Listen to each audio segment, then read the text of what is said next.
what my heart wanted. And all my friends knew it too. They knew what I wanted, but they didn't want to tell me. My parents just want me to be with someone that's my same religion, my same like ethnicity. Like for me, it's like that's fucked up. Like this is my life. You're so sick of it. You're so fed up with like being in a prison because like your mental health deteriorates so bad that you feel alone. You feel isolated. Like you feel like there is nowhere to run. Hey guys, welcome back to the Jathaly podcast. Welcome back to another episode, guys. This episode is extra special because we have a guest with us. Introduce yourself. My name is Simmi. For those of you guys that don't know, I'm Nat and Jacob's friend. I've been friends with them since pretty much 2020.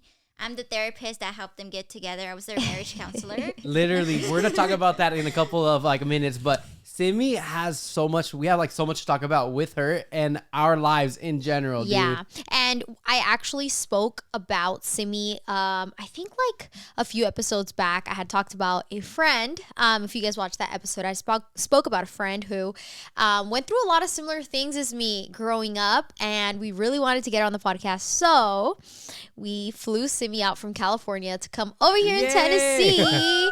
So Simmi's coming all the way from California. She flew out here to be on this podcast, and we really appreciate it, Simmi. That was super sweet of you. And stay tuned for the TikToker video Nat made because she fucking surprised me. Literally, you want to talk about that for a little bit? Yeah, we could start off with that. Okay, so originally our plan was to fly out Simmi and just like have her come, but we had a little bit of change of a plan. So Nat actually flew to California in order to surprise Simmi without even telling her.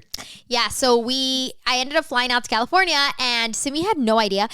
Actually, Jacob almost blew the dang surprise. So I flew to California and I was there for 3 days. I had to handle big business. So I was out there, and on the way back, I was going to fly out with Simmi. So I booked us neighboring seats in the plane, and I was gonna like basically just show up to the plane and be like, hello, which that's exactly how I ended up playing off. So it was a huge surprise. I just did a whole TikTok about it. Jake almost blew our cover in the morning. I accidentally texted like Simmi in our group chat that we have. I was like, Simmi, Nat's gonna be there a little bit after you. You're a little early, and dude, I completely forgot it was a surprise. And Nat's like, haha, he's just kidding, Simmi. And then Simmi was like, oh damn, she didn't believe it at all. But dude my heart dropped. I was like, what is this man doing? Like, and I texted, I was like, Jacob, for real, like. And then that's when Simmi was like, she thought it was a joke, but he could have blown our cover. Did not. We made it out, and here we are. So let's get started into today's episode, Simmi. I am super excited to speak to you. I think this is going to be really awesome. So tell us a little bit about yourself, your age, where you're from, and what you're currently doing right now. So I'm currently 19 years old. I'm a year younger than Nat and Jacob, and I'm from Bakersfield. I don't know how me and Jacob happened to like the way we became friends is like super weird, but I do think that we all came into each other's life for a reason and at the perfect time, right? Yeah. No, we all helped one another out some way, somehow, and we're all besties. Yeah. But I'm currently going to college right now. I'm in my third year. I have 2 more years left of college. That's insane. Oh my god. I'm scared. College. Don't even want to think about post-grad, but 2 more years left of college. I go to Cal Poly SLO, and I'm currently majoring in communication studies. Woo! Yay! Majoring in yapping. Certified yapping. Dude, that's so funny. When she told us that in the car, that is hilarious. What was your original major? So I just went through the change of major process at Cal Poly, and if you're thinking about committing there, just know the process is a little difficult, but if you have any questions, I'll be more than happy to help you. So I was originally software engineering, and then I just realized that just wasn't for me. I chose that major because I knew it would make my mom happy, not me. So, and it also was like good money and stuff, but it just wasn't for me. I'm not good at math. Like, I'm really good at writing papers and just talking, and a lot of my friends have told me like, you're really good at that. So I'm like, okay, like I'm gonna play to my strengths. And originally I wanted to go into business, but it didn't work out. I didn't pass a class that I needed to take, so I just went with communications because I can still do what I want to do with my career with that major. So it worked out in the end, and I feel like everything genuinely happens for a reason. That's what I like to tell myself. Other than that, I have an internship right now.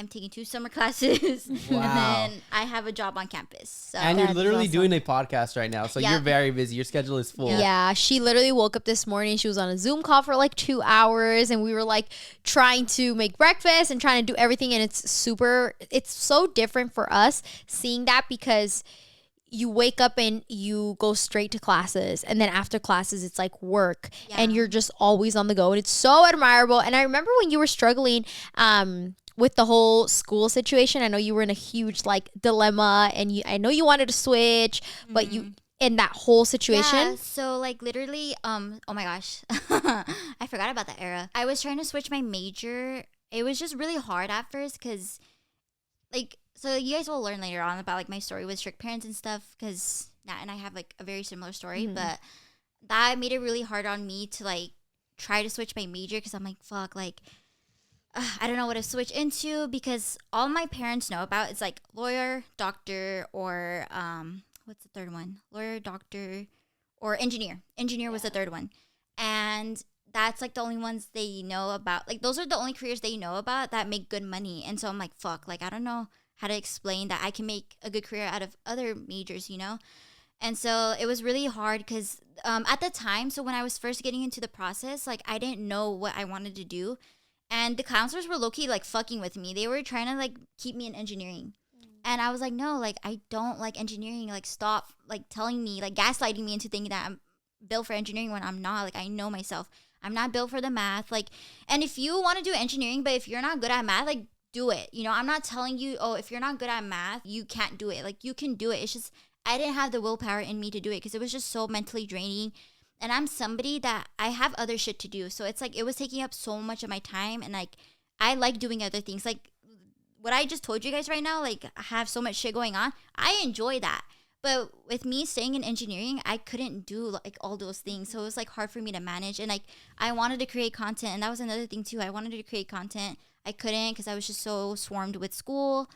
So when I first was talking to counselors about switching my major, they were kind of like gaslighting me into thinking like, oh, you should stay in engineering, or these are the other routes. And I'm just like, I'm not built for engineering. So I had to do my own research, and I knew what my heart wanted.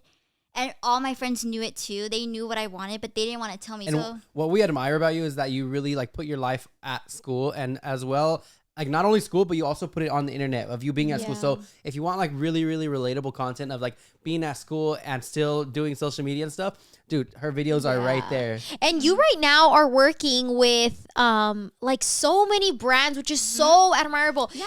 It's so awesome, and I really want you to tell them about it because Yes. it's so crazy. I always see Simmi posting brand deals with the craziest brands. Like you were just working with Vaughn's, and you get PR from so many really, really, really big beauty brands.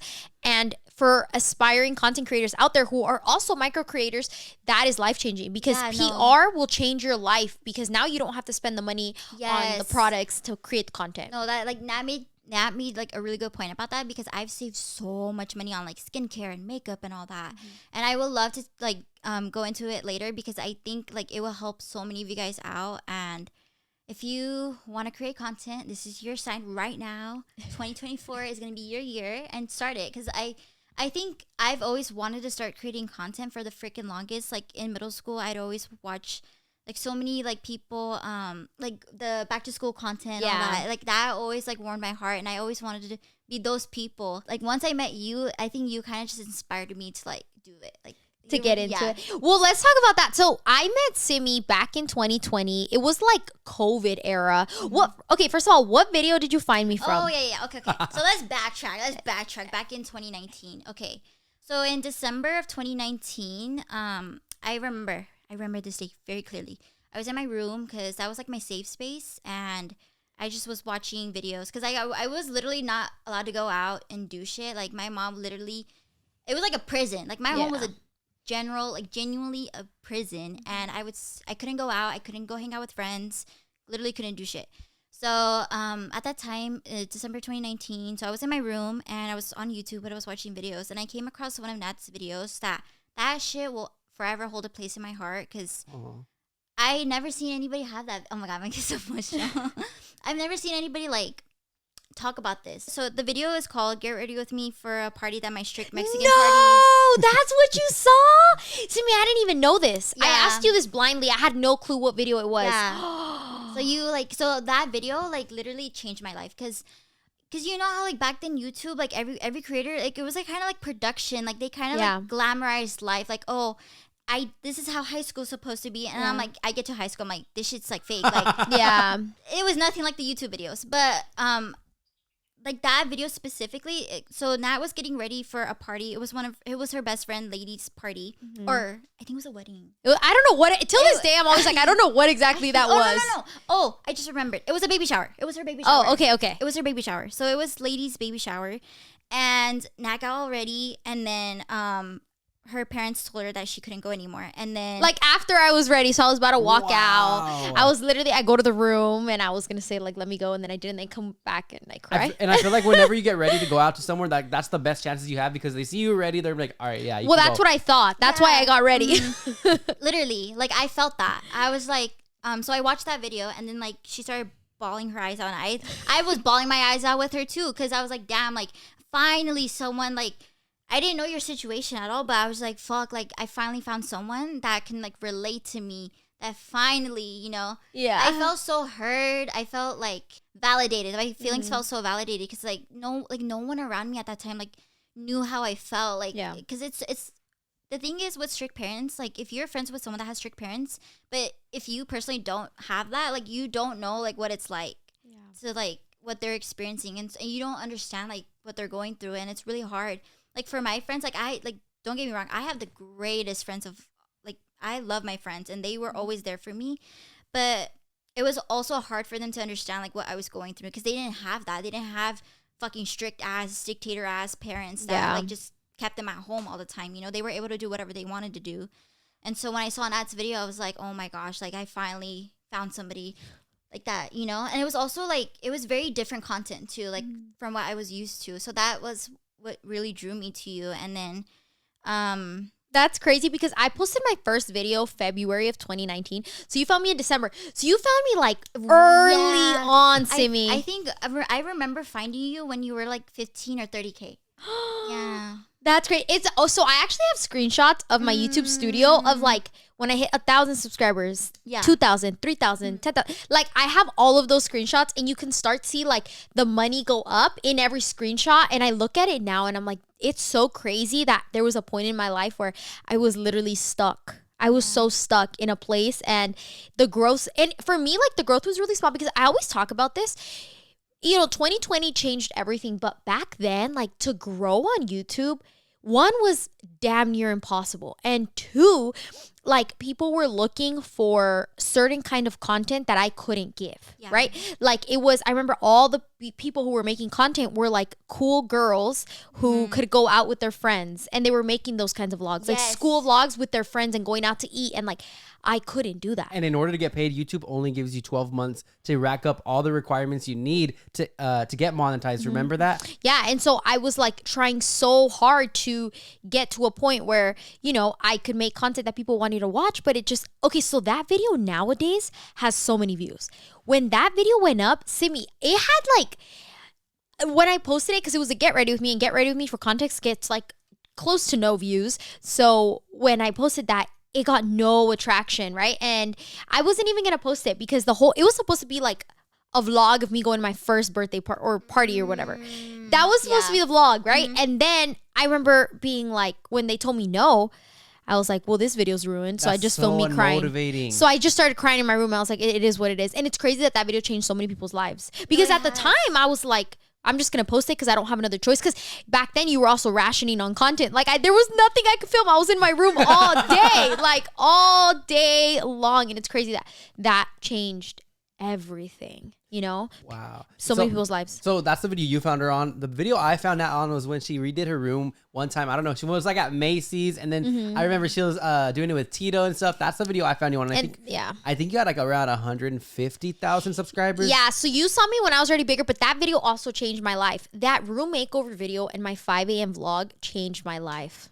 Those changed my life because those were videos that went viral. And dude, YouTube just pushed it out. And they're so bad. Like now I look back at those videos, but I need to give myself some grace because thinking about it, it was like I didn't have much of an option. Like I was doing the room makeover, but I couldn't go out like with anyone. So it was like I would go with my mom. Like in that video, it's me going out with my mom every single time I went to go do things. And that was it. I would come home and that was it. So any little clips that I was able to get, and I can't believe YouTube really, they hooked it up. They pushed them out did. and they changed everything. So okay, so you find me from that, you start following me, and then I host this Zoom.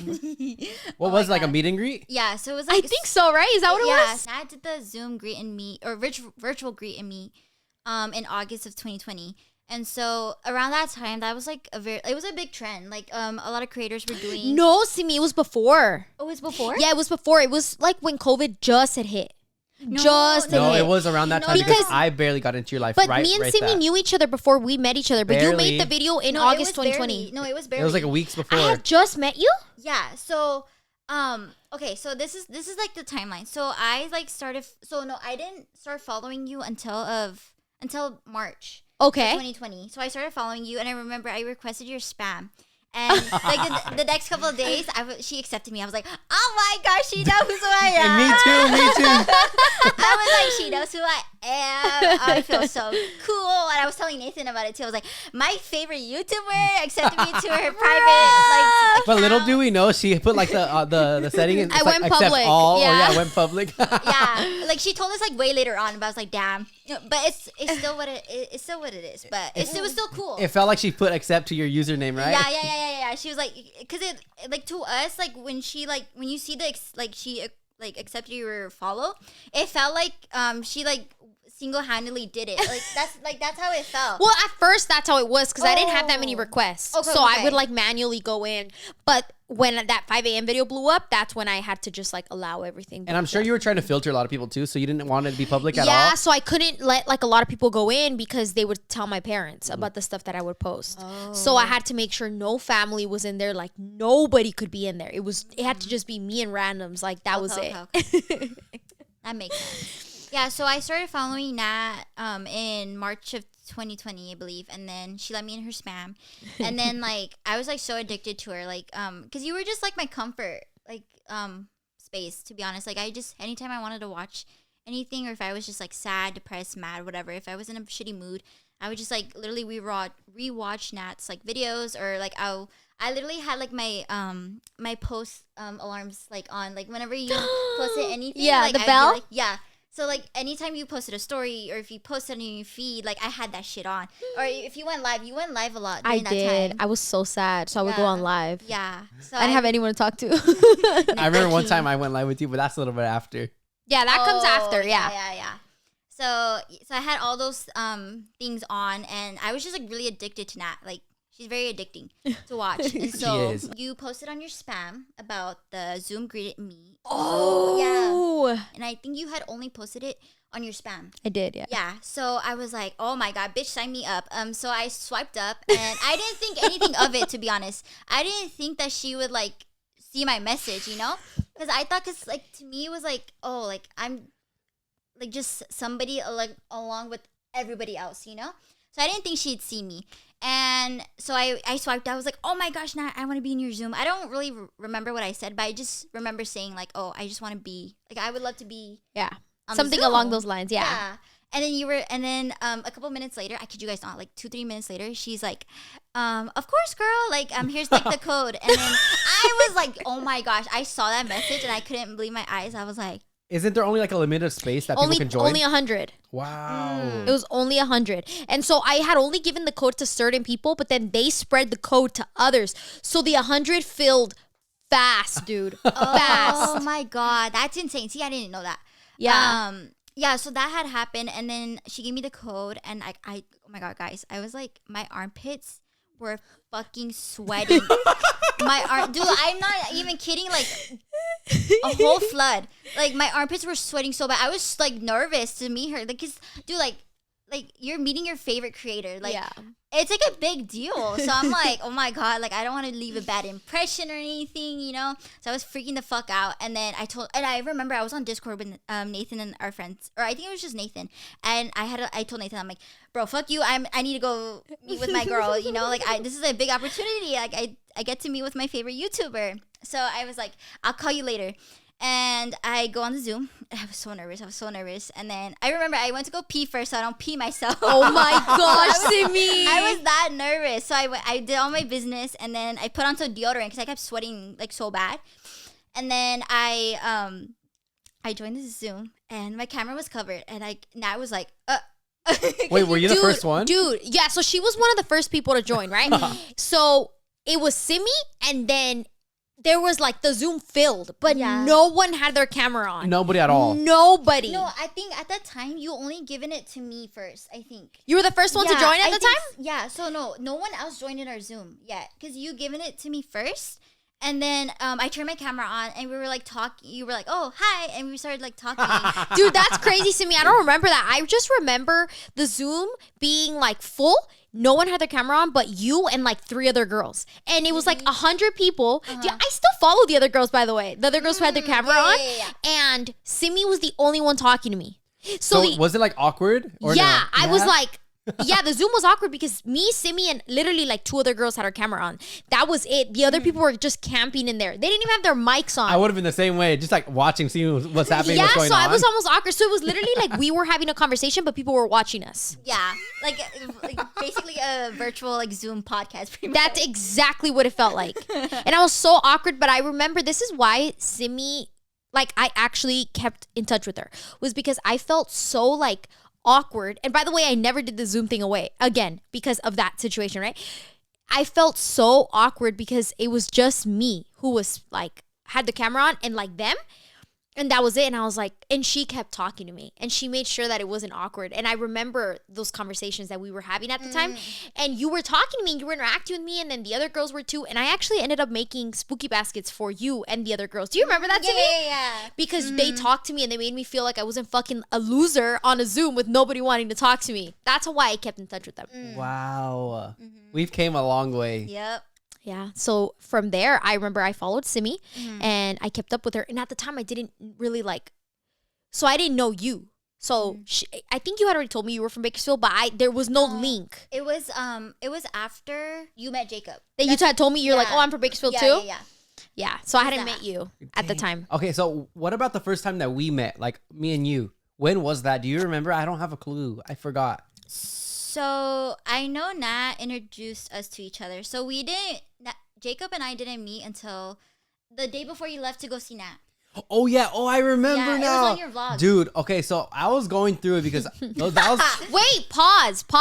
Prior to this entire situation, we need to talk about that. We need to talk about that. That is a whole thing that we have to go through because this is me and Simmi right here. We're going to spill our guts because there's so much that happened during this time of when you made that TikTok. And context, if you have not, do you have that TikTok pinned?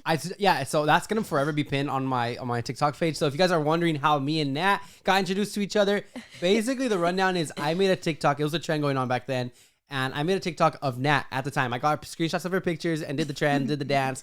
And the music was pretty much like saying, let me get there with you. Like, was good, okay? And dude, it blew up. So a lot of Nat's followers seen that TikTok and we're like, hold on, we approve. Let's send this to Nat. And then they tag Nat. It kind of blew up at that time. I think back then it had like around 150K views. No, yeah, it was huge. I remember 150K was huge for like back then. Yeah, you and know? I wasn't really a creator like that. You weren't, yeah. I think I only had like 30 or 40K followers at that time. And I'm in Vegas, guys. Keep in mind that I see this TikTok. I'm driving to Vegas. Actually, I think I had just arrived or something like that. Or 17th birthday. For my 17th birthday, I'm on my way. And I think I see the TikTok when I'm like pulling on the streets. I remember this because I remember showing Edith. Because Edith was sitting next to me and I was like, look what this guy did. And I showed her the TikTok. And I remember she just kind of like laughed and was like, what the heck? But that was it. And I remember I saw the TikTok and people were tagging me in it. And I was kind of geeking, I remember at the time. I was like, oh, what the heck? You're like, damn, who's that? And I didn't respond. I did not text or I didn't comment till like after because I kept getting tagged. And I was like, I need to recognize the TikTok because like people are just keep tagging me. And I felt really bad. So that's why I commented those emojis or whatever. So Nat's comment was like an eye, the lips and the eye emoji. So it's just like the... It's when that thing was trending. Remember when everyone was putting that? Yes. Yeah. It was trending back then. That's why I used those emojis. So he makes that TikTok. What did you see that TikTok? No, so I didn't know shit about Jacob. I didn't even know he lived in the same city as me. So I remember we started getting close because you went live one time and you were like super sad and I caught I noticed it. I caught the vibe, and I was like, me. yeah, I messaged you, and I think that's when our friendship kind of just like started. Like I feel like you felt safe enough to like come to me and just like talk to me. I literally had no friends.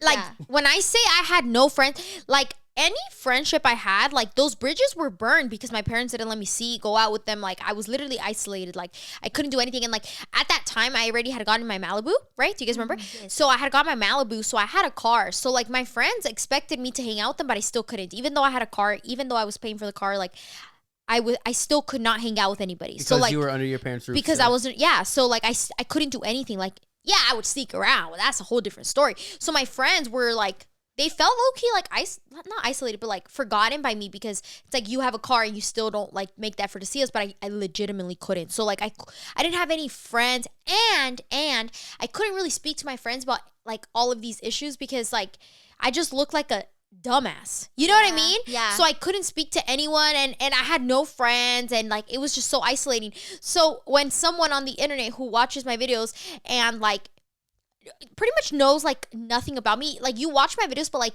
you weren't like directly like connected to me, so I felt like I could you know when you open up to a stranger versus opening up to someone near you because it's just more like I don't know, safer. I don't know how to explain it. No, I get it. But that's how I felt. So when you reached out to me and then I remember I went live because I would go live when I was so sad because I just wanted to talk to people. I think you were sad about the Yeezys. Oh my gosh, she got scammed. Oh, shut Natalie up, got Jacob. scammed. I think it was about that. About the Yeezy. Is that what I told you? That's probably what I told you, but I don't think it was that. Nah, it wasn't that. All of the problems that rooted from back then were because of the strict parents. That's what it was. The strict parents were like the root of like everything. But I probably did tell you about the Yeezys and probably said that. Yeah, I think you just told me that. And I was like, okay, like. I remember. Do you remember the post of Nat? She's like, report this guy. Fuck you guys. I know. I did it. Fuck you guys. I reported and I commented on him. I did that Did too. you guys? Yeah. Oh, that's so nice So of this you. is back then where like me and Simmi were both supporters of Nat. This is so crazy to think. That fucking guy, piece of fuck. I should have known better. Whatever. Anyway, you get scammed once in your life, not twice. So that never happened to me again. Whatever. It could have been worse, okay? Joel got scammed for a dog. That's worse. Okay, he paid $100. You paid like $4. It was $200. Thank you. Anyway, That's fucked up. so me and Simmi get close, and then you make the TikTok, and then you haven't seen the TikTok. No, so I don't know shit about Jacob. I didn't even know you guys were talking or like how the whole thing went down. Jacob came out of fucking nowhere. He literally spawned out of nowhere. No, he actually did. Yeah. Came out of the portal, the nether portal. He literally came out of the nether. And so now like her and I, we started getting close and close, and then one day like she just tells me, hey, I'm talking to this guy, and I'm like, Oh, I remember I now. wanted Simmi to do digging on you. yeah. So our city is really small to the point where like if she doesn't know me, the friends know me. Her friends know me. Yes, yes. There's around like 6 or 7 high schools, so everyone knows each other, right? It's 13 now. Or no. It was 18 back then. Don't count the ones on the outside, just the ones on the like the Just where inner. you guys are at. Yeah. Yeah. No, because like the thing that like stood out about you to Nat was the fact that you told her like be safe. Yeah. And that was something she wasn't used to. Yeah. And so that like really like stuck with her, and she was like, oh my gosh, she was like low key about to fold. Yeah, I was. Yeah. I remember I was telling Simmi because I was like, I didn't want to be like, again, I didn't have anyone to talk to this about, about this whole situation. So I was telling her everything that you had said. I think like the main difference to stand out to girls, like out of like the 100 boys that she's probably texting is the intention of what you're telling her to do and like the carefulness. So if I want her to be careful, like I want to make that known. Like it was drive safe, be safe, have fun. Go fuck yourself, Jake. You were so calculated with that. No, but those were genuine. So like if you're Cap. if He was trying to secure the bag. He tells me to go fuck myself whenever I get in the car now. Nah. So she was gonna go out with like say like she said like I'm gonna go out party with boys or some shit. I'll be like, okay, go have fun. If she sees me say go have fun, she's gonna be like raise an eyebrow like what the heck? Yeah. Hold up. I think I like this guy a little more now. Yeah. Because he's not telling me like don't go. Yeah, you were never like that. So I went to Simmi with all the tea. Yeah. I was trying to like get an idea of him. So I was going through his like Instagram, and at that time he only had like 3 posts. Like his comments and his likes were flooded by other girls, like my mutuals. At the time, Jacob was doing the mukbangs, right? You guys remember the iconic mukbangs. So he had like a group of friends, which obviously now I know them, but back then, like they were talking about having kids and all kinds of stuff, right? So I was like, I don't know what this guy brings with him. So that's when I asked Simmi, I was like, find out like anything you can know about him. And this was like, I didn't want to get too attached to someone who was, not the type of person I wanted to get attached to. So I had Simmi do the digging, and you knew someone that knew his friend group or went to his school. How did that work? So like I mentioned, I had like friends.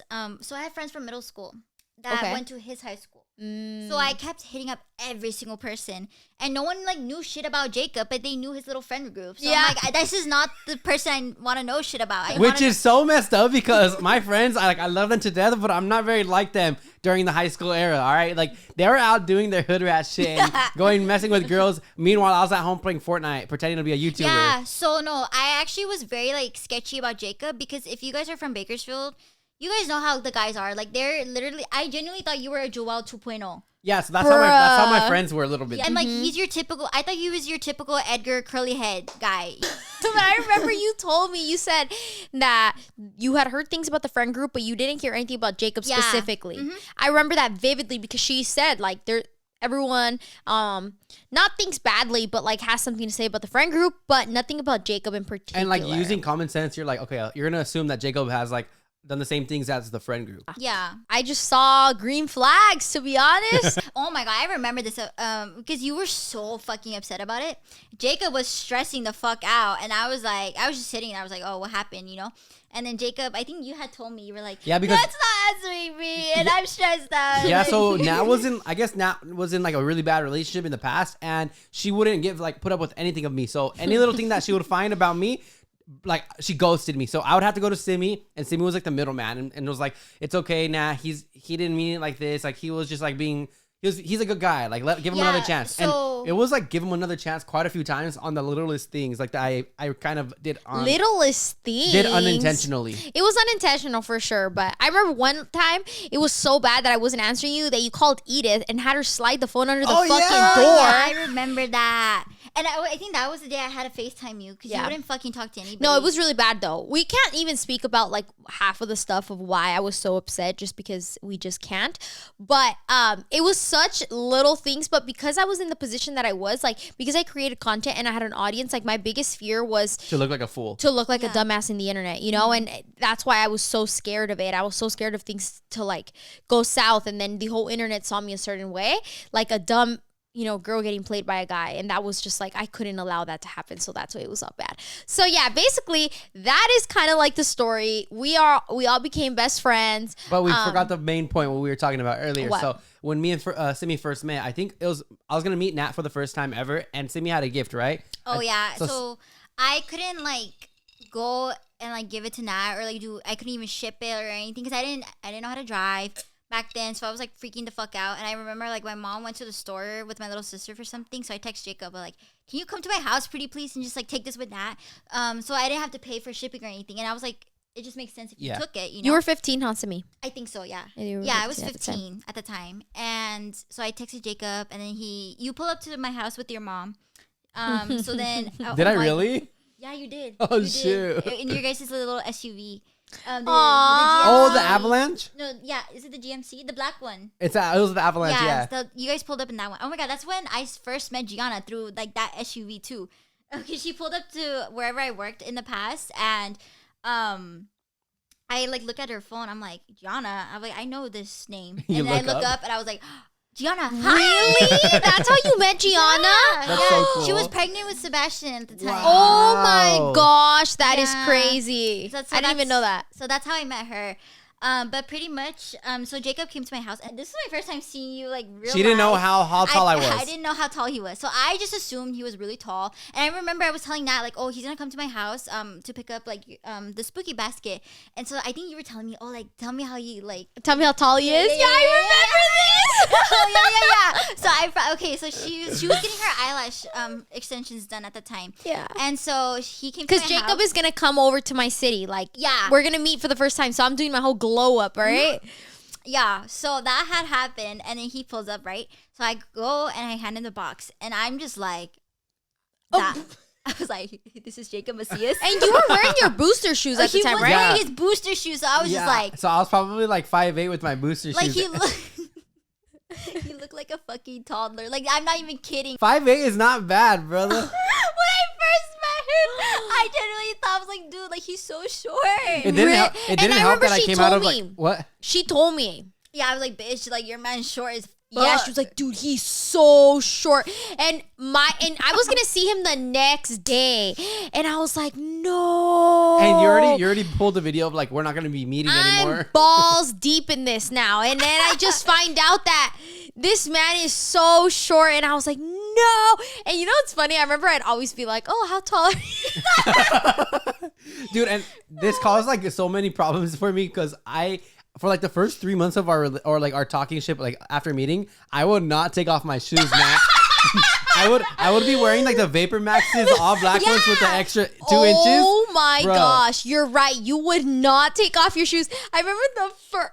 It got so bad to the point where like if I took off my shoes, my feet would stink at that point because I would wear them since the morning all the way to the nighttime. And I remember one time, like, it was during our sleepover, like, I had to take off my shoes. So I was waiting for you to get on the bed. I never told you this, but I was waiting for you to get on the bed. And then I would jump on the bed and then take off my shoes after. And then if you needed water or something, you got off the bed before me, I would be like, shit, let me go put on my shoes real quick. And, like, inside my Vapor Max, I had, like, the little insoles where it makes you even taller. Jake, this could have all been prevented if you spoke with the truth. If I spoke with the truth, you wouldn't have even been talking to me in the beginning, bro. That's true. Jacob told me he was 5'9", okay? He played it off. He's like, oh, yeah, like, you know, with my shoes on, I'm like 5'9", whatever. I was like, oh, 5'9", that's good height. And I don't know why I was so, like, you know, when you have, you have your type, right?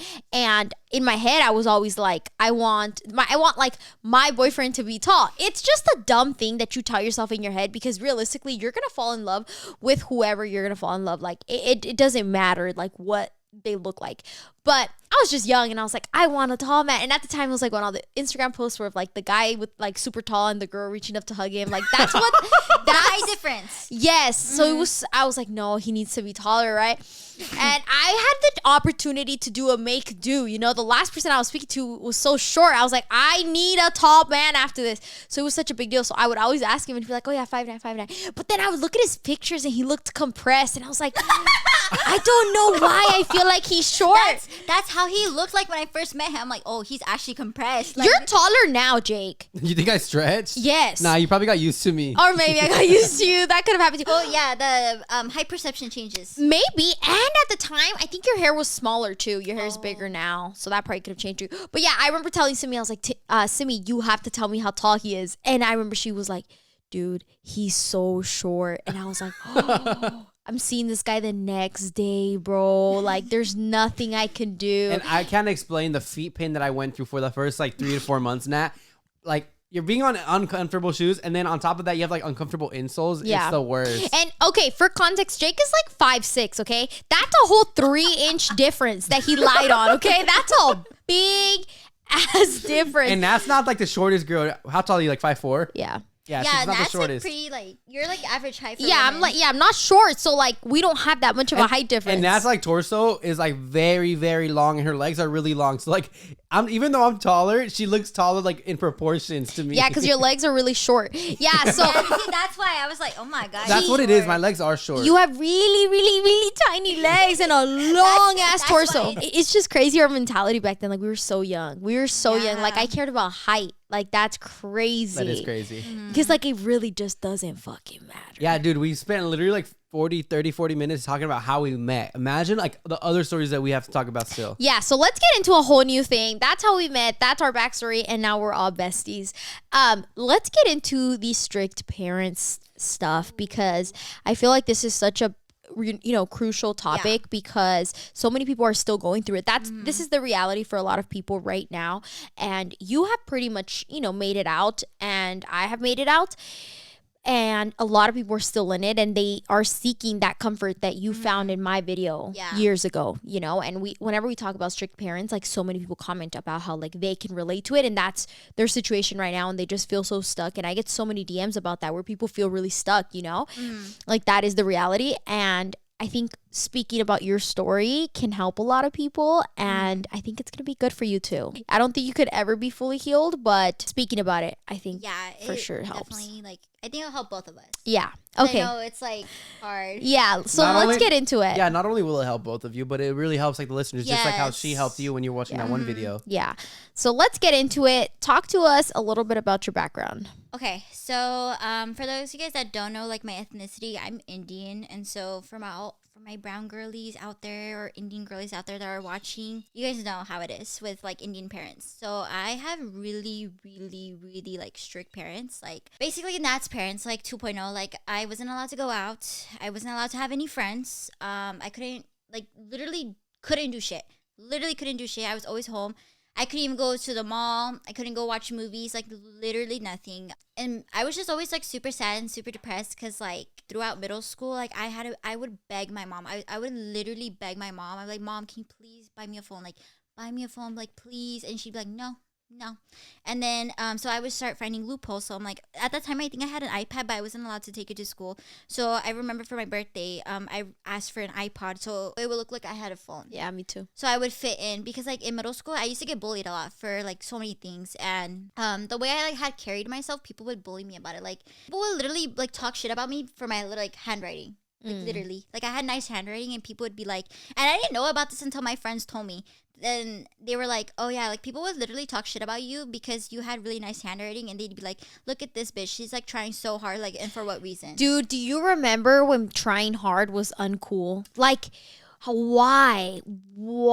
I remember this. Yeah. It was like literally middle school. It was like the cool kids talking about like the tryhards. Yes. Why is that a thing? Like, that's so fucked up. Yeah, you could look like at the different lives now, like the people that weren't trying to be cool, or I mean the people that were trying to be cool, and then you guys are at different life points now. Different. Yeah, I'm in so different, like, we're at different points of life. Like, the people that fucking talk shit about me, like, they're not doing anything with their lives. They're going out partying, smoking, drinking, and like... No, dude, or worse, like, a lot of the people who were like that for me are either, like, locked up, not here anymore, or in really bad addictions. So, it's crazy the way that back then it was like they were making fun of the people who are tryhards, but those tryhards have made it so far in life, like, so far in life, and it's crazy to see. And honestly, that's why we always talk about that. It's like, it's not cool. You're never too cool for school. Like, you need to really try your hardest. And it's crazy, dude. I had the same thing. So I had an iPad in 7th grade. Yeah. And then I wanted an iPod because I was like, if I have an iPod, like, it'll look like a phone and I can connect to the Wi-Fi and text Same thing and with take pictures. Like, I was like, that's the only way that, you know, we'll be able to make it out of this. And yeah, we couldn't have a phone either. I got my phone at the end of 8th grade. Me too. To go into high school, yeah. I had a cousin. She was like a little bit more spoiled because she was the youngest of her like generation, and she would give me like her iPod. So I had an iPod, and I took it to high school, and people would ask, "Where's my phone? Where's my phone?" And what I would say is like, "Oh, it's broken. It's at the house," or I forgot it. That's why I'm using my iPod, and it'll only work if I connect to the Wi-Fi with like my school user ID and stuff. I think my mom didn't put 2 and 2 together at the time. Like, an iPod is quite literally, you can do everything you could do on the phone except call, which is calling is what you should want from your kid, right? I don't understand why parents had that mentality. I think now you could do Wi-Fi calls too now. Oh yeah, now you can. Oh. But no, so my mom's mentality back then. So I have an older sister. She's 14 years older than me, and it's a pretty big age gap. So my mom was stuck in her world, like my older sister's world. So literally, my mom literally told me, she's like, "You're not getting a phone until you're in like 9th grade, or no, and actually in junior year." She didn't want to get me a phone until I was a junior in high school. I'm like, be so fucking for real. Like, there's so much shit happening. Like what if I, like, because we had lockdowns in middle school, like really, like pretty serious ones. Like, I remember one of the lockdowns, like a whole SWAT team came by. Yeah. And I'm like, Mom, if I had like, God forbid, like, had something happen to me and I couldn't get a hold of you, you would sit there fucking crying your eyes out if something had happened to me. Mm-hmm. And so, like, I don't know. I think, like, and thank God, like, I got through most of my childhood because of my older sister. Like, if I didn't have her, I would not be sitting here right now. Like, I'll tell you guys that. Like, it was so, like, hard for me growing up. And I don't even know where to begin with high school, to be honest. Because, so basically, if I wanted to go out and do stuff, like, even to, like, school games, guys, like, school football games, I had to lie to my mom. So I would tell my mom, like, I'm going to stay after school for, like, this project. or I'm gonna stay after school to help with like the football team, like or with the club and sell these things. And that was like my only way to get to like to actually go to the football games, because like football games like is like they fucking suck, but that's like your core memory for high schoolers. And that's the only thing you could do. I remember going to a football game was like going to a party for me. Yes. It's like your only freedom, right? It was the only thing that you could do outside of school to see your friends. Like it was, and all the cool kids would go to the football games and they would wear like the white lines around their eyes and like they could do all these things. And it's so frustrating that like a football game was such an issue for parents. Yeah. No, literally. And like my mom, so like if I told her about that, she would literally make me come home so early, like 30 minutes in or something, and just it was like a hassle. So I just started figuring out that like I needed to lie my way out in order to do stuff with my mom. So I started lying to her about these kind of things. I told her like I need to stay after school to do a project or like this and that. And so the thing I knew about my mom was that she always prioritized school for me and my sisters. I have a little sister as well, so for me and my sisters, she always prioritized school, and I knew that was my loophole. So I always found it, Simmi. Yeah, same thing with you, right? Yeah, that's how I found it too. Yeah, so because my mom always had conversations with me. She was like, "Hey, you like your dad and I, we didn't get the opportunity to like really go to high school or go to college, and they really are very big on education. So their biggest dream is to educate their kids and for them to like be successful in their careers and stuff like that, you know,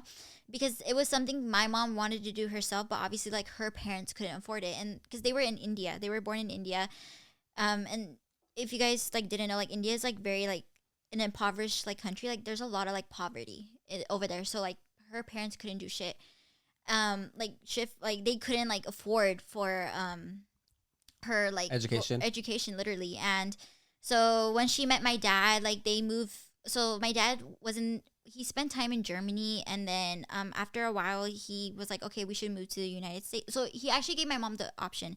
It was either Germany or United States, and my mom was like, I want my kids to go to the US, because she didn't like the German language, and she was like, I just feel like it's a better opportunity for them. Yeah. So that's why they moved, and she had me and my little sister later on. And then she like growing up, she would always tell me like, I really want you guys to be educated, like because I didn't get to have that, and I want you guys to have it. So it's like, okay, you know. And then so I knew that, so I was like, okay, I'm gonna use this to my advantage, which is really fucked up.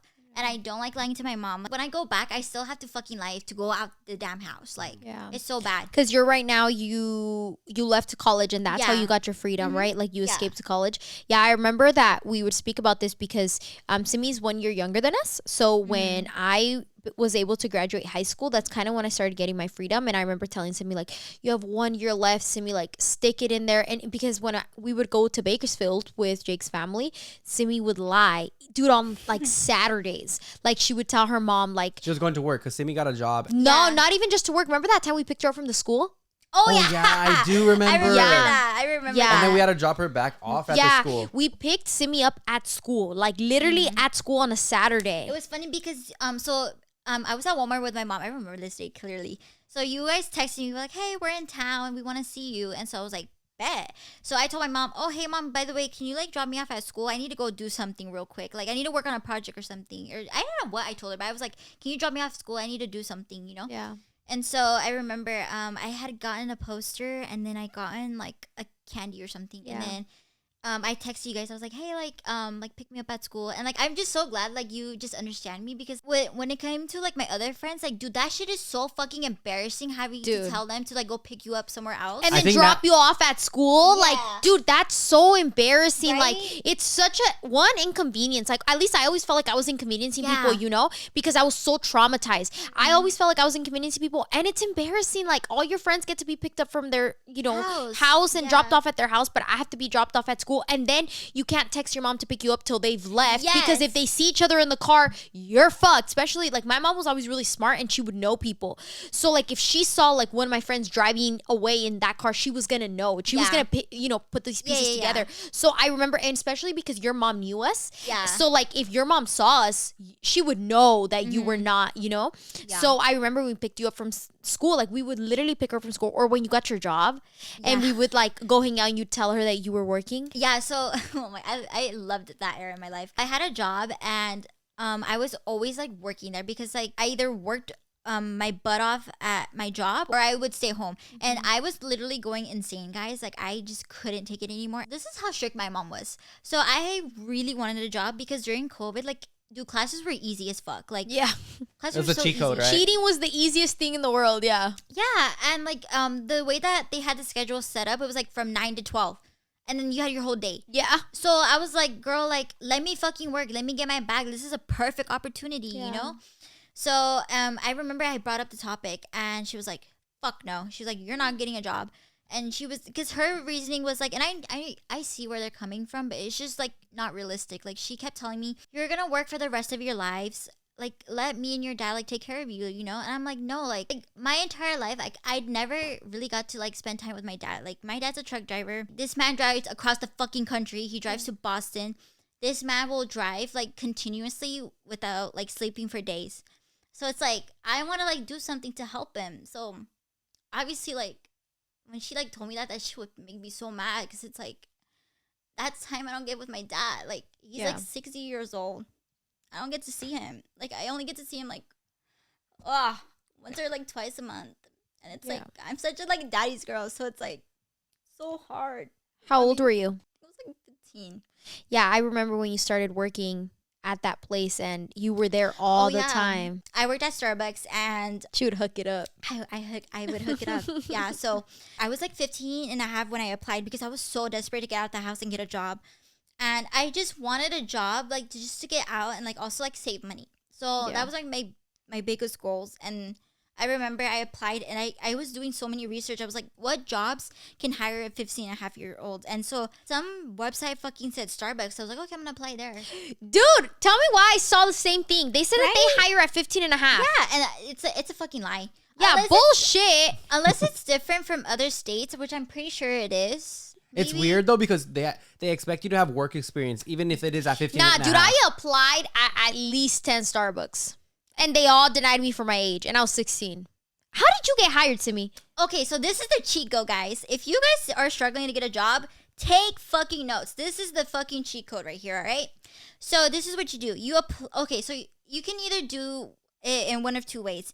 You can either apply and then call the place, or you can just call places in advance and ask if they're hiring. If they are, then you apply, because that's what I kind of do. It's like, I'll call places and fucking being annoying ass bitch and be like, are you hiring? Because I'm not gonna waste my time and then apply for a job, you know? Yeah, submitting the application. Right. Yeah. It takes so long. So one that I worked at, it's by the mall. And so that lady was like, oh, like, I'm interested. And so she gave me an interview. So she was like, I'm having like all these interviews. They had like interview days. So it's like, I have an interview day. Come in this time and we'll interview you. But this bitch never interviewed me. It was the shift manager. Oh my god. Yeah. I'm like, girl, you have other people doing your dirty work. But anyways, that's besides the point. But yeah, so I would literally like call and just be like, hey, like ask for the status of your application. Or if you go inside in person, that makes a huge impression on them, because that shows that you are willing to do anything to get that job. That's how Nathan got his job at Taco Bell. He literally went inside. This man submitted an application, went inside, and he was like, oh, can I have a job? Or are you guys hiring? And they were like, yeah. And she literally gave him a job on the spot. Oh wow. Oh, that's awesome. That's so good to know. I didn't hear back, and so I called back.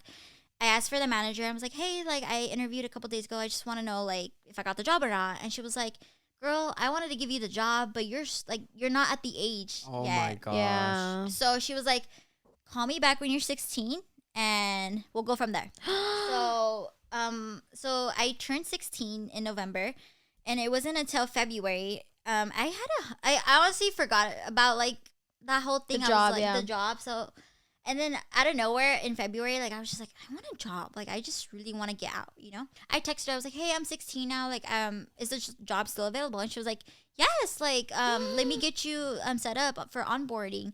So that's how I got the job. That's awesome. And that job really did change everything, because I remember you were able to lie so much more to your mom. Yeah. Dude, I remember, this is like, okay, this is so funny to me, because when you're like lying to your parents about this stuff, like, your heart literally drops every time you get a message on your phone. Like, it just does. And I remember when we would hang out, you would like constantly be like checking your phone, like constantly checking your phone. And it's so bad for you, because like, yeah, you're out, right? And yeah, you're not locked up, but it's like it's almost worse because you can be caught at any second. Yeah, no, it's super scary. I was so scared because like my mom had like friends like and I was so scared that their mom or their kids would like see me and they would go into their moms and their moms would go tell my mom shit. Like, Yeah. And especially too because I'm a girl, like an Indian girl, like if they're seen going out doing something that they're not supposed to, which I didn't for the fact, I never did anything bad. I was just wanted to go out and hang out with friends. I never did drugs, never smoked, never drank. You know, I never do any of that stuff out of respect for my parents, you know, because they're very anti that. So out of respect, like I don't do any of those things. So literally like I was just always scared like because like the community, like the Indian community, they're always wanting to like make their kids look better, like basically like brag about their kids, Like who has the best family? yeah. Gotcha. Better kids, like they have better grades or they're doing this, you know, or they're going to better school than you know. I feel like that's really big with all the Asian community as well. Oh, it's so bad. Like I fucking hate it. It's like, dude, like, and I literally, this is like my biggest argument with like my parents. It's like my dad doesn't really do it as much, but it's just more so my mom.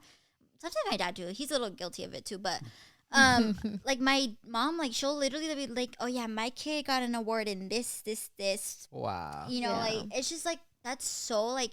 I'm not your trophy. I'm not your puppet. Like, that's so fucked up. Like, I'm your kid. I think Nat can relate with that as well. Yeah, right? Like, it's just so fucked up. And I used to think that she would, like, calculate my paychecks with the hours, but she never did. Oh, Dude, that's genius. Your mom could have caught you a long time ago if she would have just counted that. She never did. But I think it's because, like, I would show her, like, oh, like, this is how much money I made, you know? So she never felt the need to, like, kind of calculate. But I will say, like, my paychecks were very, like, big at the time. Like, it was ranging from, like, 600 to 800 paychecks. And you were 16 to me? Yeah.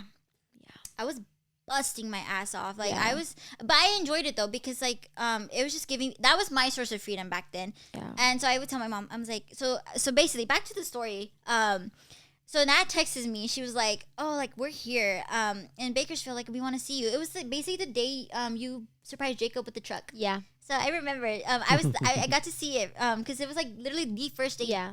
So I literally told my mom like, "Hey, drop me off at school. I need to go do something." But yeah. So Nat picked me up. We hung out, but like I didn't realize, like I subconsciously like would check my phone. Like I never realized. I remember I would see you and it was such a trigger for me because I would be looking at you and you would be like, oh yeah, like I'd be talking to you and you'd be like looking at your phone and like checking like locations and stuff and like making sure that everything was good. And it's just crazy. And like the things that you would tell me, like you just told me how your little sister went to prom and you guys had to lie to your mom and everyone, you know, you guys are all in on it. Like all your sisters are in on the lying and like there's just so much. Like you have a tattoo now. Oh yeah, I have a tattoo, guys. And her mom does not know. Oh, it was so hard, guys. So I went back after I finished my spring quarter. So I had like a week break, and I was like, and I wanted to see my mom because she wanted to see me. So I was like, okay, I'm gonna go back. But I was like struggling. I was like, fuck. And let me tell you guys, in Bakersfield, it's triple degrees, 100 plus. So I had to hide my tattoo some way, somehow in this fucking... And it's low enough to where, like, she can't wear a short sleeve. She has to wear a long sleeve. Yeah. So I didn't think that one through. But honestly, I love the place of my tattoo. I'm not going to even complain. But yeah. So luckily I had some shirts that like were up to like my elbow. So I was just wearing those shirts every single day. That's crazy. And then like the days that like my tattoo was exposed, like I would literally like anytime I would turn the corner of the room, I would literally like jerk. I would be like, oh, you know, like just to make sure she don't see me, you know? Wow. Dude, that is crazy. Like these things that you have to hide are insane. And I think it's also because you're so much older now. You're 19 now, right? Yeah. Yeah, you're turning 20. And it's like you're so much older. And now it's like the bigger things like boyfriend, for example. Like you and your boyfriend have been together for how long, Simmi, now? Our like history's a little bit complicated because we did break up once, but I've known him since like 2019. So like I've known this man 5-6 years. Yeah, you guys have been together for like the longest. Like your breakup was a few months, but then like you guys were together for so long, you know? Mm-hmm. And you can't even tell your mom. I can't. No, like so my mom doesn't know shit about my boyfriend. And your boyfriend is not Indian, right? No, so my boyfriend's Mexican. His side of the family knows about me. My parents just don't know about him, but my sisters know about him and they've met him and they've they love and adore him. Like literally, my little sister, anytime I do shit, she'll go tell Nathan, and Nathan gets me in trouble. I'm like, fuck you. Like, no, it's so sad to me because Nathan is such a good guy, he is. you literally would have such, it's such a good person to have by your side, and it just sucks that because of his race, you can't tell your parents. So basically, my parents just want me to be with someone that's my same religion, my same like ethnicity. Like for me, it's like that's fucked up. Like why do I have to put a limit on like who I want to like marry and stuff? Like this is my life. Especially at 2024, the fact that they're still doing that and they want to marry you off to someone in their same like the same everything is so sad. And it's just like just to make themselves look good. That's all it is. And that goes with a lot of people, like a lot of different ethnicities and stuff. Yeah, like some other ethnicities I know, like they're very big on that too. And it's just like, I'm like, I don't care. I'm like, I'm just gonna do what makes me happy. Like, I'm very happy with like Nathan, and he does so much for me. Like, this man literally accommodates for me. Like, sometimes like whenever I want to spend money, like, so I have like 2 separate accounts. So I have an account that my mom doesn't know about, or she does know about it, but she doesn't have access to it. And then I have an account that my mom is like linked to it, but I just recently took her off, but.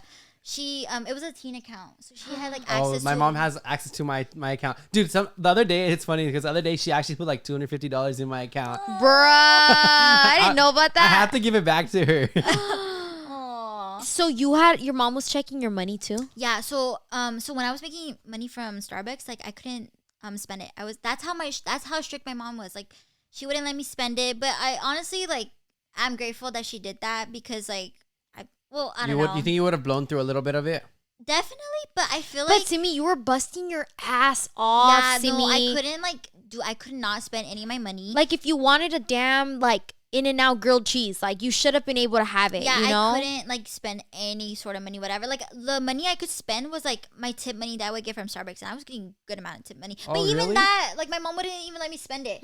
I remember, like, I, like, got a tip money, and, like, I remember I took some tip money and I like spent it, and she saw that and she got so mad at me. She was like, "Why are you spending your tip money? This and that. You need to save this." I'm like, "Mom, that's..." And I think I don't like the way, like I don't know. I see both sides. Like I'm glad that she like made me save that money, but I'm also like, you should have let me spend it because now like I have a spending problem. Like. Yeah. You know, like it's like really bad. Like anytime like I'm sad or something, if I just want to be happy, like I'll go buy something. And that's what happens when anybody gets money though. Like the same thing with us. When we first got money, like, oh my gosh, I see something that I want. Yeah. It's just because you've never had it. I have the money in my bank account, I'm going to buy it.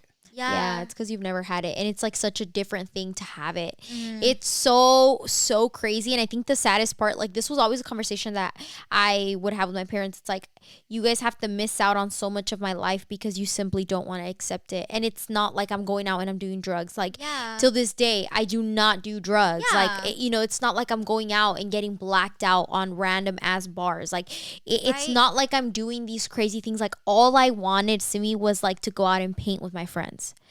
Something so little. And I know for you it was like the same. Like you just wanted to go out to the freaking mall, like with no money, but just to walk with your friends. Like window shopping. I still do it with my friends till this day. I'll go to Sephora proudly and window shop. Dude, I remember it was always like a tradition for kids, like the last day of school, to go to the mall. Like it was like the last day of school, like go to the mall, and like that's how you would end it. And things like that, it's like you couldn't even do it. Like in minimum days for like middle school and high school, like all my friends went out and would go do stuff. Even senior ditch day, like I couldn't even do that. Wow. I still had to go to school. That's so sad. So senior ditch day? Yeah. Well, I didn't have senior ditch day because of COVID. Yeah. But like it's just so much stuff that I wish that there was a way to speak to parents who feel this way, because I wonder if there's a way to change the mentality. And honestly, I don't think there is. I think parents trick you though as well, because they leverage the fact that they give you things. So for in your case, when they gave you the car, remember? Yeah. And I think I think that alone, like never accept gifts from your parents because they're using it as leverage to like control 100%. Your independence. Not just parents though. That goes for anyone. Like a boyfriend. If the boyfriend buys you a car, okay, that's his car. You have to always remember it's his car. If he doesn't want you going out, he's gonna take the keys. He's gonna say it's my car. I have the title here in my hand. Yeah. And that happens with parents too. Like that's one of the reasons why I never wanted my parents to buy me anything, because I never wanted it, because that happened to you. Like your parents would control how much you could use your car. No, literally. And it's like, but also like for like this is how strict they are. Like I didn't have the option. Like I can't. So like in our like culture, like it's considered disrespectful if you To get your own stuff. Yes. Oh my gosh. It's considered really disrespectful, like then- because you make your parents feel like they're not doing it enough. But then again, in your culture, they're trying like to marry you off, and Yeah. you don't want to agree with it. So at the same Yeah. time, if you're not agreeing with the main thing, then what's the point of agreeing with all of it? Yeah, no, but I think that's why you ran away. Like, that's the sad part to me. You ran away to college. You're so sick of it. You're so fed up with like being in a prison because like your mental health deteriorates so badly. You feel alone. You feel isolated. Like you feel like there is nowhere to run. Like that's the only place that there's to run is to a job. And I didn't get hired. So like I would go to the interviews to me and like they wouldn't hire me. Like they just wouldn't. Like I applied everywhere and I Same. wouldn't get hired. And I was so sad because that like exactly the way you ran off to Starbucks, like that was my plan. It's like if I can get a job, That would have been will- your freedom. yes, I will be out. Like Yeah. I'll be making money. You can drive to work. Yes. And then go see your friends. Like literally, like Literally just like the whole driving to work, dude, just that alone time would have healed me. Like Yeah. it was like if I can get a job, I can run away and do exactly what you did. It was like spend all your time working so you don't have to face the home, you know, so you don't have to be locked up. And like there is nothing that you can say or do to make your parents think any other way. Yep. There is nothing. And the only thing that I found that because my parents are so different now. Yours are too with your little sister, like they're so much more different. Fully not, you know, where you would wish they were at, but like the only thing that I feel like works is once your parents start losing kids, Yeah. you know? Like No, and that had happened. Like, so I went through a period of time in high school. It was a real, like, my high school years were really rough. Like, yeah. I remember, so people like they like to call me like I'm a ray of sunshine because Oh. when I would come to school, like I would be automatically happier. Just Yeah. being at school, I would be happier, and I was just always so happy. And I never realized like people around me were so miserable. And so whenever people would hang out with me, they'd automatically feel better because I was just so like happy. Like Yeah, I you're was like, always in a positive mood. Yeah. That's what I've always noticed about Yeah. Simmi. so like that's just how I've always been. Like if I'm around like in a better any environment other than home, I'm always like, Yep. Same thing with Happier. her. Yep. Yeah. It's a runaway, dude. Yeah. Volunteer experiences were like the best thing ever because you were somewhere else. I couldn't even do that shit because COVID hit. So that was my plan too. I was gonna if I didn't get the job, I was gonna go volunteer. I couldn't do that. Dude, I joined this group. It was a Christian group. I don't even think you know this. I joined this Christian group. Okay? I'm not even religious. Mm-hmm. But I was so down bad, Simmi. I was so sad. I was so heartbroken that I was so alone that I was like, I'll join anything. Yeah, Anything. like it's literally it comes down to that, and like Yeah. I'm so glad that like we didn't like because we could have easily gone down like the bad route Yeah. quickly. Rebelled in a negative way. Yeah, Yeah. so quickly because like my older sister. So my mom was extremely like 10 times worse than my older sister, and she's actually like ran away from home once before, and Oh wow. like that's how bad things were. Like if you guys want to put things into perspective, like how bad things were, that's how bad things were. With my older sister, but it wasn't like that bad, but it was still pretty bad. And like my older sister literally ran away from home, with no money. Literally, like only like $3,000 she made from like her work at the time. And that was the thing too. Like I was so miserable to the point where I wanted to run away, but I Yeah. knew damn well like I wouldn't survive. Like I was being smart about it. It's like I just had to suck it up and like deal with it. But I was so miserable to the point where like I was like I just wish like a foster care could like come pick me up and put me into a different family. Like that's genuinely how miserable I was. And it's not like I feel like a lot of people are always like, oh, it's because they didn't let you hang out with your friends. Like really, and it's not that. It's It's not just that. it's an emotional like damage that you're constantly having, you know, and it's honestly like a form of abuse. Like the way It that it's is. like you're not allowed to hang out with anybody. You're not allowed to have any friends. Friends? No, you cannot. You cannot text anybody. You can't do anything. That resembles toxic boyfriends in relationships. Yeah, it's literally it's all a control thing. I think it's like if you have a phone. They have now lost a certain level of control. Yeah. If you want to go out with your friends in the evening, well, now they lost that control. They don't know what you're doing. They cannot control what you're doing. And it's a really hard thing. And I feel like for parents, like, they're also going through a huge mental battle. And, like, obviously parents don't know how to be parents, So I think that that's a really big thing too. Like, they're just learning as they go. And I don't think that they're purposely trying to hurt you. Yeah. Like, I really don't think that your parents are really trying to hurt you. I mean, if they are, then that's a whole different thing. But for me, at least, I never thought my parents were purposely trying to hurt me. Yeah. But they just didn't realize that they were doing it in the process. Yeah, and it's like, no, like, my parents, like, I know that they love me, and I know that they're, whatever they did was to, like, protect, like, us, or their version of protecting. Yeah, it was literally their version of protecting. Like, I know, like my mom always told me, like, the only reason why she didn't want me to have friends because she was just so scared of, like, the whole world.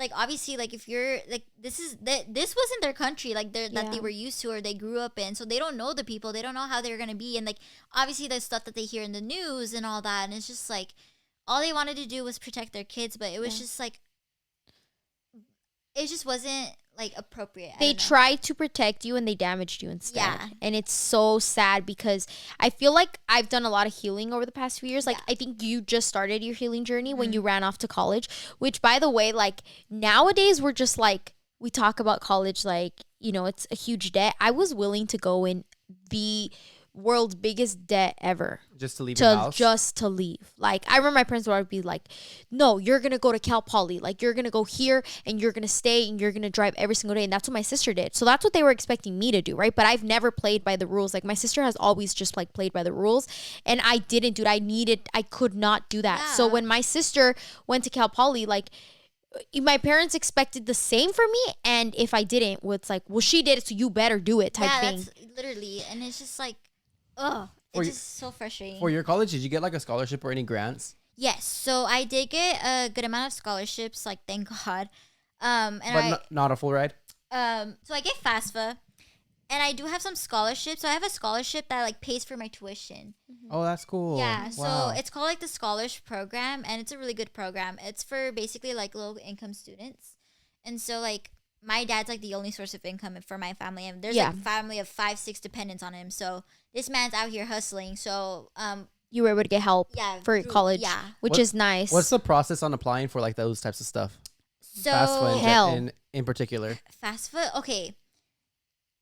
For me personally, I feel like it was a little bit easier, I guess. But I know this year, because they changed everything with the whole FAFSA thing, so it was a little bit harder, I think, for most people. Because so they changed it to where, like, parents who didn't have, like, social security, like, that, like, are illegal pretty much, they can't get help, huh? They can't get help. I saw that. No way. I saw that. They can't get help. That is the most tragic thing ever. It's because those people are the most hardworking people in this country. Yeah. And I'm, like, grateful that, like, my parents, like, have a social, because, dude, like, I'd be so fucked right now. Yeah.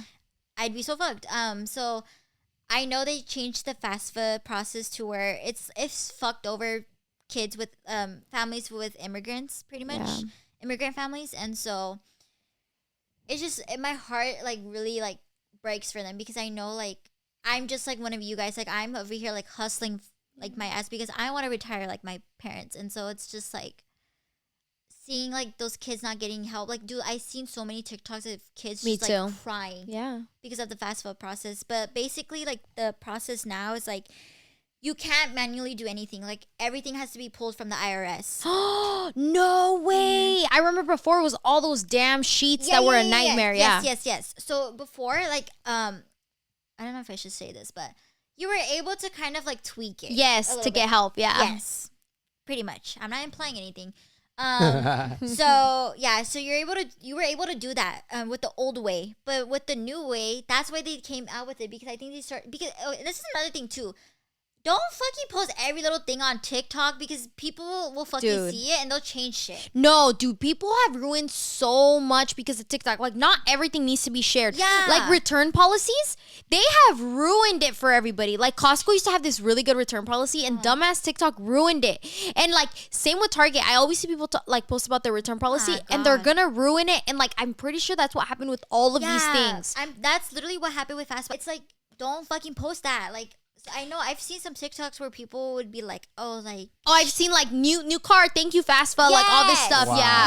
yes, Yeah. I just feel like there were people that were spending it on school necessities. Like some people actually bought laptops, iPads, or like textbooks and all that shit. clothes, or like something that they just genuinely needed, and they bought that with their refund. So there's that category. Then there's another fucking category of dumbass people blowing their money off with like drinking, smoking, or just like the most Wow. dumbest shit ever. And they ruin it for everybody, and it sucks so bad because Yeah. now other people are in such big trouble because Yeah. of this stuff. And it sucks because like now you have to go in all of this debt just because. So now it runs it through the IRS, and Yes. depending on how much your return is on there, that's how Yeah. you're gonna get So, qualified. yeah, no, literally. And also with the whole new fast food thing, they used to have a discount thing, or so they were able to give you more money if you had a sibling that's like going to college as well. Okay. So my little sister, she's 2 years younger than me. But now, because of the new FAFSA update that they did, I can't get that discount, or I can't get that additional money anymore. So technically, it's all like an automatic way Yes, now. it's automatic. You can't tweak Gotcha. anything. So, I guess for like it's a blessing in the way that it's easier, but it's really not It's because you not. can't. for immigrant families, Yeah, at you least. can't like play with it. I remember they would host like the application Yes. things at high school, and like you would go in and they would help you with your application and like all of that stuff because it was all manual and you could Yeah. really fuck it up really Yeah. easily. Screw yourself up with all that FAFSA money, but that is crazy. So you are currently in college and you ran off. And what about after college, Simmi? Are you going back to your parents' house? Fuck no. You couldn't, huh? You cannot go back. No, I just genuinely cannot go back. Like, No. I cannot build a life there. Like, I know in my heart I'm meant to be out somewhere other than Bakersfield. Like, I genuinely see myself in SoCal. Yeah. Oh, it stopped recording, I think. It's okay. We have that one still. Oh, Yeah. okay. So I don't see myself going back. I was even considering like moving out of state, like after I Yeah. graduated. But after I graduate, I do want to get my master's in either yapping, which is communications, or business. Yeah. I want to get my MBA really badly. I want to like work in corporate beauty or something. Yeah. What or are your just, like, skills? Just in case someone is watching, a business owner that is looking to hire in the next upcoming years. What are your skills? So I'm really good at editing. I'm really good with social media content. I can film for you guys. I have You're very friends- creative, Simmi. You can get anything done. Anything that I need, like invitations or like any. She did like my merch like a few Your times. Yeah. Like storefront. my storefront, like she does like pretty much anything. You're Yeah. so creative with everything, and I think that's just a skill of being the child of like an immigrant family. You just gotta Yeah. figure Yo, shit out. Literally, like that's just it's like the worst feeling ever because everything you don't like literally a 5-year-old, like you're a 5-year-old, you don't know how to do shit, you don't know how to comprehend, you don't even know how to read. Yeah, So it's like and you gotta figure it out You because gotta your figure it parents out. don't speak the language. Yeah, you're forced to, right? you're Yeah. like thrown into this like adulting world. You literally adult as a kid. Like I literally feel like I'm going backwards. Like I feel like I adulted as a kid and now like Now you're Now- trying to live your childhood, yeah, right? I'm living my childhood. Like I act like a literal kid with Nathan. Like dude, Yeah. he's like dude, I feel like I'm raising a kid. Yeah, No, Nat- that's how it is. Nat gets Yeah. Because cracked out Jake sometimes. feels that same way. It's Yeah. because when you were little, like you had all of these responsibilities. And for the record, like I don't think that I hold any resentment towards my parents Yeah. because they, did the most to even keep us here alive, Yeah. Like they literally, my dad busted his ass off and everything. I think that they did the best that they thought that they could. And now, especially like now I look at my parents and I'm like, you guys are so much different now. Like my parents have grown so much. And I see that. I literally see that. And I'm like, because I follow her mom. So I'm like, she's so cute. Yeah, no, they've grown so much and they're not the people that they used to be. And like a lot of it, and I feel like we never really spoke about like all of this because to my parents, they thought that it was superficial. Like, oh, well, we just didn't let you go out. They thought it was superficial, but it's so much deeper. Yeah. It's that like isolation. Yeah. No, literally. That's it's- what it is. It's so depressing. Like literally when I came across Nat's like video that I on her channel, the Get Ready With Me, like it was so comforting. And literally even like when she indirectly talked about me on her podcast, Yeah. like I was just like it was funny. So I was like driving too slow and I was like listening to the podcast. And so when I heard the ending of it, because she was like talking about me and like my journey, like when I heard my journey, like what I went through, the hell that I went through, and then the light at the end of the tunnel, like I'm out of it. Like I saw the light at the end of the tunnel, because that's what Nat always told me. We did. I remember this. I would text her because Simmi would come crying and she would be like, I'm so sad. Like my mom doesn't, like they keep treating me this way. And like, I feel so alone. Like I feel like I'm in a prison. And that is the worst feeling in the entire world, is to feel like you're in a prison in your own home. And I remember I would tell her, like, Simmi, you're almost done. Like the moment Simmi graduated high school, like you were gonna be out. You were gonna run. I knew you were gonna run away to college, and that was your only choice. Like it was my only like choice too. Like there's nothing you could have done. And with everything Nat told you, what did you gather from that? And what would you like to say to everyone else that is actually struggling in the household, that's with strict parents, abusive parents, whatever it is that they want to get out? What would you tell them? I will say this. What Nat told me, I'm going to tell you guys, there is a light at the end of the tunnel. I'm so much happier. Like, now I can hang out with my friends. Like, bro, like, there were so many times where, like, Nat's invited me to her birthday parties. And I couldn't fucking go because, like, I just couldn't drive. Like, I just couldn't go. Like, I couldn't ask my mom for permission because she'd be like, fuck no. Like, hell no, you know. I couldn't even ask her, you know. Yeah, it wasn't even a question that you could ask. Yeah. No, it's so sad, Simmi. Like, it makes me so sad. I remember this. I remember where you would tell me. I literally missed her 18th birthday, and like I would get so many DMs from people like asking me, "Why aren't you at Nat's party? Are you guys like fighting or something?" But it's not that easy for you.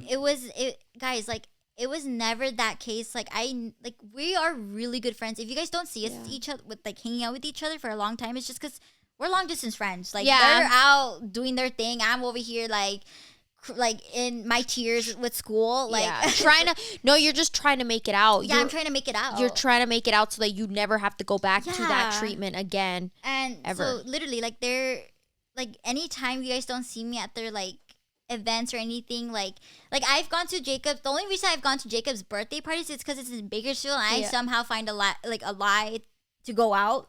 Like right now, you pretty much lied to your dude. To your mom too. Her parents were not even gonna know that she was gonna come to Tennessee. Like she was. Where did you say you were gonna be? Just like in Slow? So yeah, I was just gonna change my location and just like not talk to my parents for a couple days. That is crazy. Yeah, that is crazy. That like you were literally gonna get on a plane, fly to across the country, just to hang out with your friends, right? And you were gonna lie to say that you were in your college town. Yeah.